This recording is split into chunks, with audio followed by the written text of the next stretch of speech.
Roszak's work, The Voice of the Earth, brings together psychology and ecology to form what he calls eco-psychology. The growing environmental crisis is not just a physical or political issue, it is also a psychological problem. Humanity's destruction of nature reflects an inner disconnection from the earth, and healing that relationship is essential for both the planet's survival and our mental health. At the start of the book, Roszak compares today's environmental problems such as pollution, deforestation, and global warming to what Sigmund Freud once called the psychopathology of everyday life.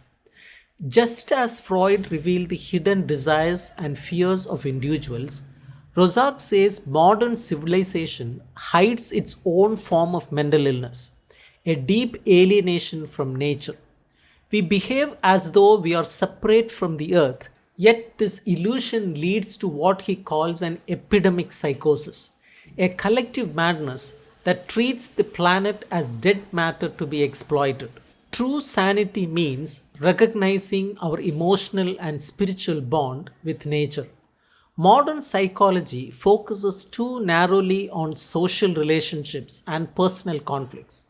It studies the human mind as though it exists in isolation, ignoring the environment that sustains it.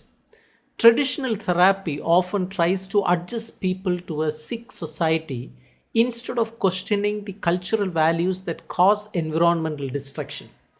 Therefore, we need a new kind of psychology, eco psychology, that restores our awareness of belonging to the living earth.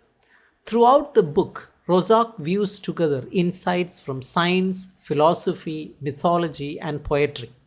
He shows that many ancient cultures viewed the earth as a living being, a sacred organism with its own intelligence and voice. Modern industrial society, however, silenced that voice by promoting a mechanical view of nature. The scientific revolution, though it brought progress, also encouraged a cold detachment from the natural world. We lost our ecological unconscious, the deep awareness that our lives depend on the rhythms and systems of the planet.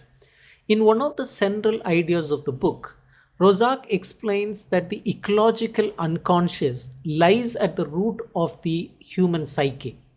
Just as individuals repress personal trauma, society represses its relationship with nature. This repression causes both psychological distress and environmental destruction. The more we deny our connection with the earth, the more we feel lonely, anxious, and restless.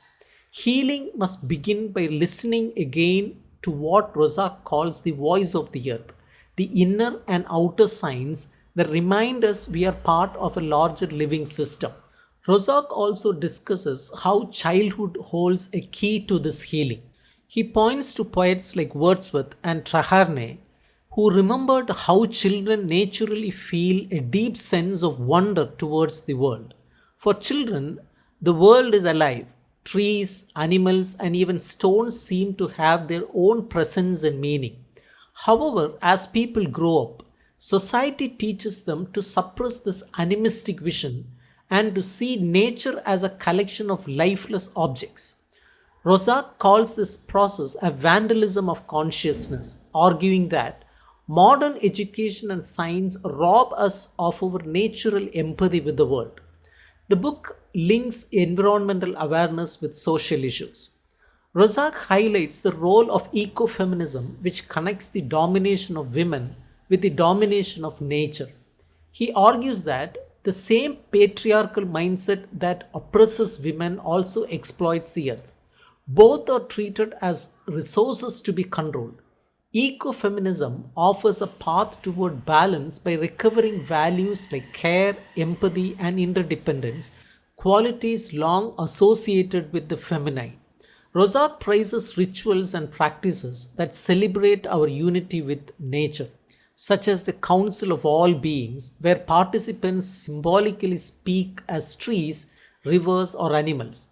These acts may seem symbolic, but they help restore emotional connections to the living world. Roszak also challenges the way environmental activism often relies on fear and guilt. He warns that simply frightening people about ecological disasters is not enough. We must appeal to their sense of joy, belonging, and love for the earth. People are more likely to protect what they feel connected to.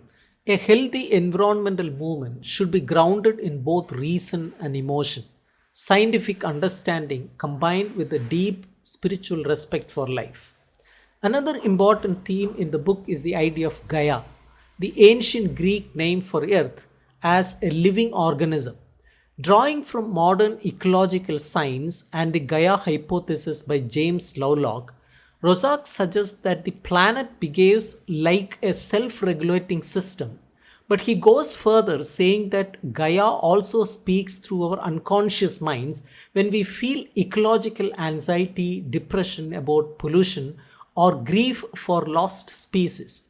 Those emotions are not just personal, they are the earth itself expressing pain through us. Listening to that voice means accepting that our well being is tied to the health of the whole planet. In the final chapters, Roszak argues that modern civilization has entered what he calls the Promethean interval, a period when humanity, like the mythical titan Prometheus, has stolen the fire of the gods, our technological power, and now uses it to dominate the earth. This has given us control over nature, but also alienation and danger. To move forward, we must renounce the Promethean project and create a new culture that values cooperation over conquest, humility over hubris. Roszak concludes with a hopeful message. He insists that the earth is not silent, it is always speaking through our dreams, art, and feelings. When we recover our ecological identity, we become capable of both personal healing and planetary healing. The earth hurts, he writes, and we hurt with it. The cure for this shared pain is to rediscover our unity with all forms of life and to live as if the planet were a living community, not a warehouse of resources.